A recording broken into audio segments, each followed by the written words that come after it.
Hi, I'm Dave Carpenter. We're going to tie a caddis larva fly today.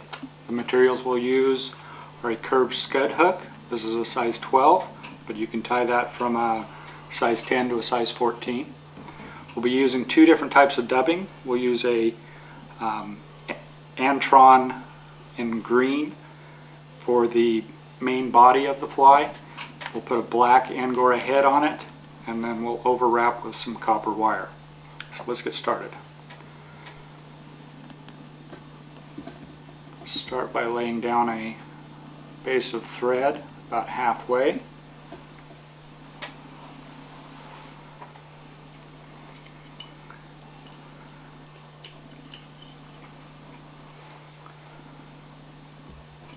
Take a tiny bit of copper wire here.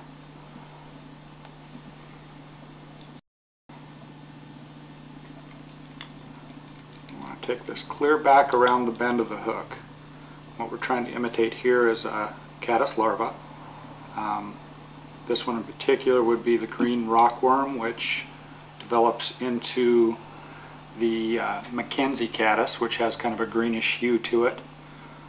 I find it easier to turn the vise sideways at this point. Get the thread wet. Grab a tiny bit of dubbing. Spin that onto the thread.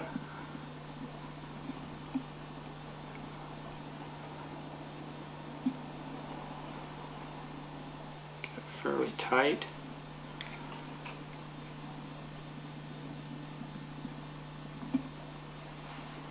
Start wrapping forward to about 3/4 of the shank length. Just want to leave a little bit of room up there for the head. Now we can turn it back.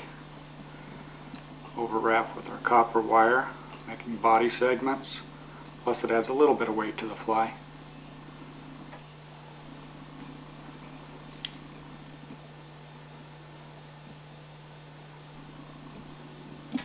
Tie that off.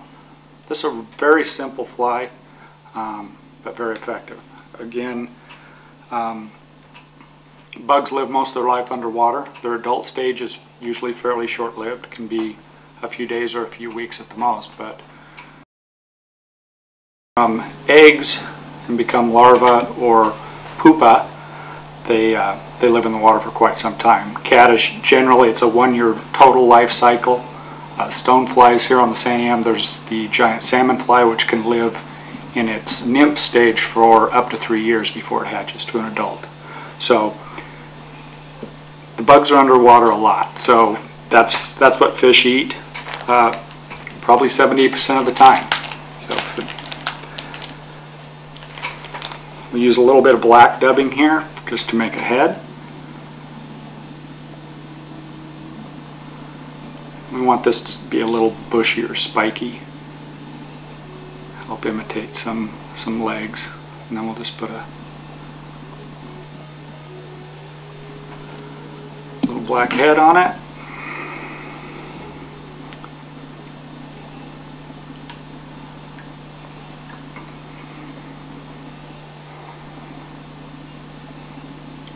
This is a fly I use a lot as what's called a dropper fly. I'll use a heavier, like a weighted stonefly nymph on the end of my leader, and then extend off of that 12 to 18 inches with this fly. So the weighted fly bounces along the bottom, and this fly just kind of flutters up and down behind it. Again, this one would be a fly that you would let dangle at the end after it's drifted through the run. Let it stay downstream and let it just kind of float up and down. Fish will grab it as it's moving. Let's go out and fish this.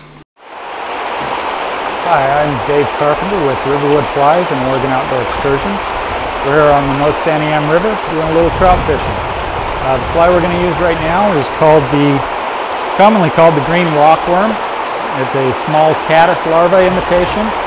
I think the reason they call it a green rockworm is because it's small and it's green, shaped like a worm, and lives under rocks. So it makes a lot of sense. It's the larval form of the green caddis or the Mackenzie caddis that hatches here on the North St. Am.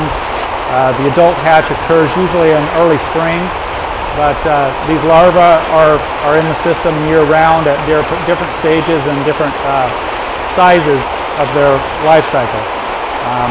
Usually you'll fish this fly at the base of a riffle or a run. As water rises and conditions change, these rockworms can get broke loose from the rocks and float free in the current, and that's when a fish will go ahead and grab one, just like this.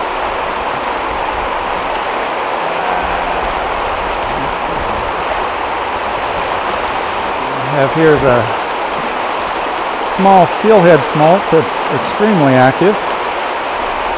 Don't tell the other fish.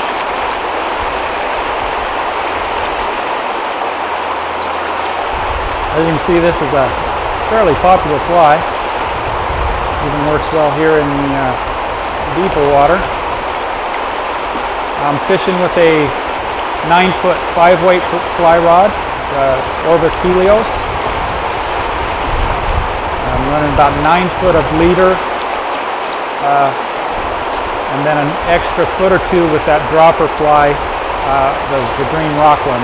Ahead of it, 20 inches or so, is a heavily weighted stonefly nymph. That helps get that down to the bottom because that's where a rockworm lives. So you really want to be putting this fly down deep. Yep, missed another one. Get it down deep, keep it dropping on the bottom because that's about the only place you'll find the larva. Got a couple other spots here, see if we can find some interest. This can also be effective fishing around a rock ledge. Whoop, missed another one.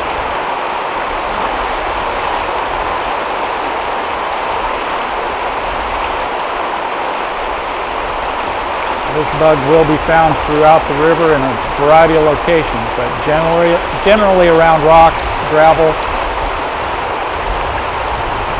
Just got to find a place to hide.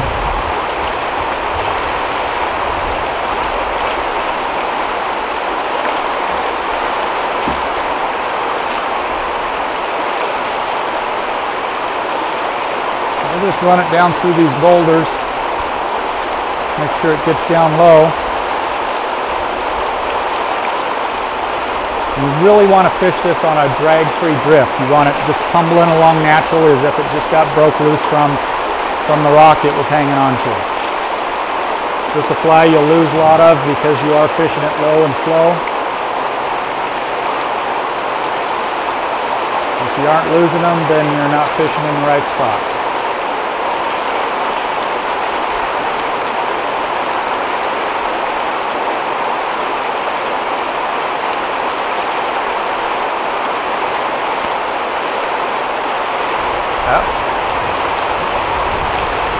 That one up too soon.